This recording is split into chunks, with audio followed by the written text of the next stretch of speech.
Uma Vida com Propósitos, de Rick Warren. Após abordarmos o propósito número 1, você foi planejado para agradar a Deus. Propósito número 2, você foi formado para fazer parte da família de Deus. Propósito número 3, você foi criado para se tornar semelhante a Cristo. Passaremos os próximos 7 dias falando sobre o propósito número 4. Você foi moldado para servir a Deus. Dia 29. Aceitando sua missão. Foi o próprio Deus quem fez de nós o que somos e nos deu uma vida nova da parte de Cristo Jesus. E muitos séculos atrás, Ele planejou que gastássemos essa vida em auxiliar aos outros. Efésios capítulo 2, versículo 10. Eu te glorifiquei na terra ao cumprir até o último detalhe tudo o que me mandaste fazer. João capítulo 17, versículo 4.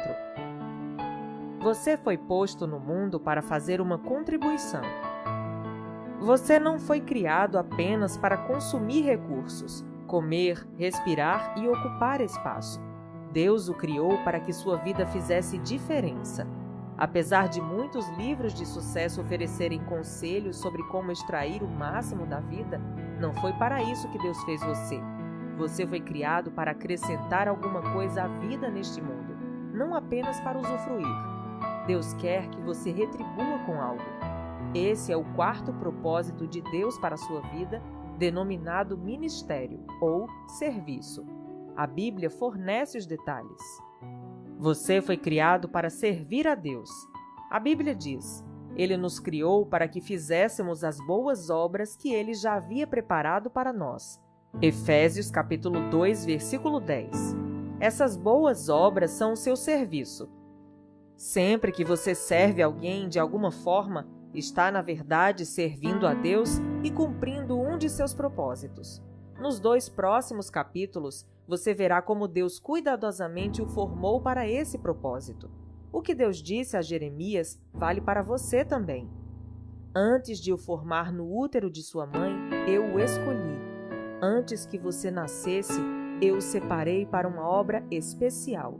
Jeremias capítulo 1, versículo 5. Você foi posto nesse mundo para uma missão especial. Você foi salvo para servir a Deus. A Bíblia diz: Foi Ele quem nos salvou e nos escolheu para o seu santo trabalho, não porque merecêssemos, mas porque esse era o seu plano. 2 Timóteo capítulo 1, versículo 9. Deus o redimiu, assim você pode realizar a obra santa de Deus. Você não foi salvo pelo serviço, mas para o serviço. No reino de Deus há um lugar, um propósito, um papel e uma função a cumprir. Isso dá à sua vida enorme importância e valor. Comprar nossa salvação custou a Jesus a própria vida. A Bíblia nos faz recordar: Deus pagou um alto preço por vocês. Portanto, usem seu corpo para honrar a Deus. 1 Coríntios capítulo 6, versículo 20. Não servimos a Deus movidos por culpa, medo ou mesmo obrigação, mas pela alegria e profunda gratidão pelo que Ele fez por nós. Devemos-lhes a vida. Pela salvação, nosso passado foi perdoado, nosso presente ganhou sentido e nosso futuro está garantido. À luz dessas incríveis vantagens, Paulo conclui: Por causa da grande misericórdia divina, peço que vocês se ofereçam completamente a Deus como um sacrifício vivo, dedicado ao seu serviço. Romanos capítulo 12, versículo 1. O apóstolo João ensina que nossos préstimos amorosos às outras pessoas demonstram que somos verdadeiramente salvos. Nosso amor uns pelos outros dá testemunho de que já passamos da morte para a vida. 1 João, capítulo 3, versículo 14. Se não sinto amor pelos outros nem desejo de ajudar as pessoas e me preocupo somente com minhas necessidades, devo questionar se Cristo está realmente em minha vida. O coração salvo deseja servir. Outro termo relativo a servir a Deus e mal compreendido pela maioria das pessoas é ministério. Quando a maioria das pessoas escuta a palavra ministério, pensa logo em pastores, padres e outros clérigos. Mas Deus diz que cada membro de sua família é um ministro. Na Bíblia, As palavras servo e ministro são sinônimas, assim como serviço e ministério. Se você é cristão, então é um ministro, e quando está servindo, está ministrando. Quando a sogra de Pedro foi curada por Jesus, ela imediatamente se levantou e começou a servi-lo, usando o novo dom da saúde. Isso está em Mateus, capítulo 8, versículo 15. É exatamente isso que devemos fazer. Somos curados para ajudar outros. Somos abençoados para ser uma bênção. Somos salvos para servir, mas não para ficar sentados esperando pelo céu. Você nunca se perguntou por que Deus não nos leva para o céu imediatamente após aceitarmos sua graça? Por que nos deixa em um mundo decadente? Ele nos deixa aqui para que cumpramos os propósitos dele. Depois que você é salvo, o Senhor tenta usá-lo para cumprir os objetivos que ele traçou. Deus tem para você um ministério na igreja e uma missão no mundo. Você é chamado para servir a Deus. Enquanto cresce, você deve pensar que ser chamado por Deus é algo que somente missionários, pastores, freiras e outros trabalhadores ou obreiros de tempo integral experimentam. Mas a Bíblia diz que todo cristão é chamado para servir. Veja Efésios capítulo 4, versículos de 4 a 14, Romanos capítulo 1, versículos 6 e 7 e Romanos capítulo 8, versículos 28 a 30, 1 Coríntios capítulo 1, versículos 2, 9 e 26 e 1 Coríntios capítulo 7, versículo 17, Filipenses capítulo 3, versículo 14, 1 Pedro capítulo 2, versículo 9 e 2 Pedro capítulo 1, versículo 3. O chamado para a salvação inclui o chamado para servir. Ambos são o mesmo chamado. Independentemente de seu trabalho ou carreira, você é chamado para ser um cristão servindo em tempo integral. Um cristão não servo é uma contradição. A Bíblia diz: Deus nos salvou e nos chamou para sermos o seu povo. Não foi por causa do que temos feito, mas porque este era o seu plano e por causa da sua graça. 2 Timóteo, capítulo 1, versículo 9. Pedro acrescenta: Vocês foram escolhidos para falar acerca das excelentes qualidades de Deus que os chamou. 1 Pedro, capítulo 2, versículo 9. Sempre que faz uso das habilidades que Deus lhe concedeu para ajudar os outros, você está cumprindo seu chamado. A Bíblia diz: Vocês agora pertencem a Ele para viver uma vida útil no serviço de Deus. Romanos, capítulo 7, versículo 4. Quanto de seu tempo vem sendo utilizado no serviço de Deus? Em algumas igrejas da China, dão-se as boas-vindas aos novos convertidos, dizendo: Jesus agora tem um novo par de olhos para ver, de ouvidos para escutar, de mãos para ajudar e um novo coração para amar os outros. Uma razão pela qual você precisa estar vinculado a uma igreja é o cumprimento de seu chamado para servir outros fiéis de maneira prática. A Bíblia diz: Todos vocês, reunidos, são corpo de Cristo, e cada um de vocês é um membro separado e necessário desse corpo. 1 Coríntios capítulo 12, versículo 27. Seu serviço é desesperadamente necessário no corpo de Cristo. Basta perguntar em qualquer igreja local. Cada um de nós tem um papel a desempenhar e cada função é importante. Não existe serviço pequeno para Deus. Todos são importantes. De igual modo, não existem ministérios insignificantes na igreja. Alguns são visíveis e outros são desempenhados nos bastidores, mas todos são importantes. Ministérios pequenos ou velados podem fazer grande diferença. Em minha casa, a luminária mais importante não é o enorme lustre da sala de jantar, mas a pequena luz noturna que me impede de tropeçar quando me levanto à noite. Não há uma correlação exata entre tamanho e importância. Todo ministério é importante, pois todos dependemos uns dos outros para atuar. O que acontece quando uma parte de seu corpo deixa de funcionar? Você adoece. O restante do corpo sofre. Imagine se o fígado decidisse começar a viver por conta própria. Estou cansado. Não quero mais servir este corpo. Quero um ano de folga, só me alimentando. Tenho de pensar no que é melhor para mim. Deixe que outra parte do corpo assuma minha tarefa. O que aconteceria? O corpo morreria. Milhares de igrejas locais hoje estão morrendo por causa de cristãos que não têm vontade de servir. Eles se portam como meros espectadores e o corpo sofre. A ordem é servir a Deus. Jesus foi categórico. A atitude de vocês deve ser igual à minha, porque eu, o Messias, não vim para ser servido, mas para servir e dar minha vida por muitos. Mateus capítulo 20, versículo 28. Para os cristãos, servir não é opção, tampouco algo a ser encaixado em nossa agenda quando há tempo disponível.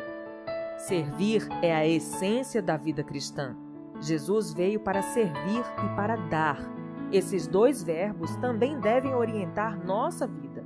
Serviço e doação resumem o quarto propósito de Deus para a nossa vida. Madre Teresa disse certa vez: viver em santidade consiste em realizar a obra de Deus com um sorriso. Jesus ensinou que a maturidade espiritual jamais será um fim em si mesma. Maturidade é para o ministério. Crescemos para nos doar. Seguir aprendendo mais e mais não é o suficiente. Precisamos agir de acordo com o que sabemos e pôr em prática o que afirmamos acreditar. Impressão sem expressão causa depressão. Estudar sem trabalhar leva à estagnação espiritual. A antiga comparação entre o Mar da Galileia e o Mar Morto ainda é verdadeira. O Mar da Galileia é cheio de vida porque recebe água e também deságua. No Mar Morto, nada sobrevive, pois, ao contrário do primeiro, não deságua. A última coisa que muitos cristãos precisam hoje em dia é participar de outro estudo bíblico. Eles já sabem muito mais do que têm posto em prática. O que necessitam é de experiências em servir, nas quais possam exercitar seus músculos espirituais. Servir é contrário à nossa inclinação natural. Na maior parte do tempo, estamos mais interessados em ser servidos que em servir. Dizemos: estou procurando uma igreja que atenda às minhas necessidades e me abençoe, em vez de: estou procurando lugar onde eu possa servir e ser uma bênção. Esperamos sempre que os outros nos sirvam, não o contrário. Mas à medida que amadurecemos em Cristo, o foco de nossa vida é mudado progressivamente para o serviço ao próximo.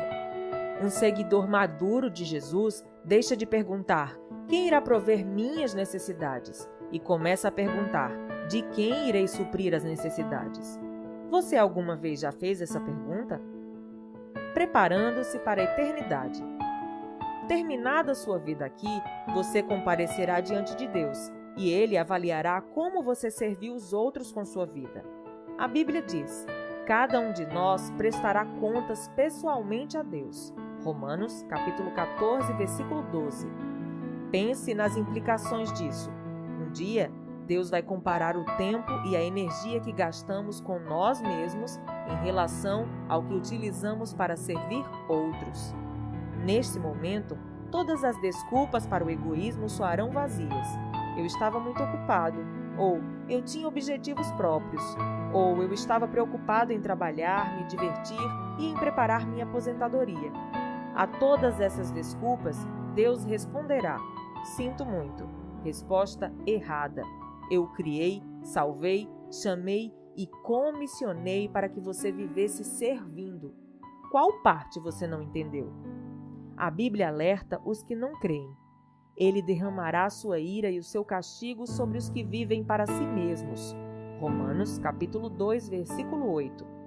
Para o cristão, isso significará a perda das recompensas eternas. Só estamos plenamente vivos quando estamos ajudando outros. Jesus disse: se você insistir em salvar a sua própria vida, você perderá.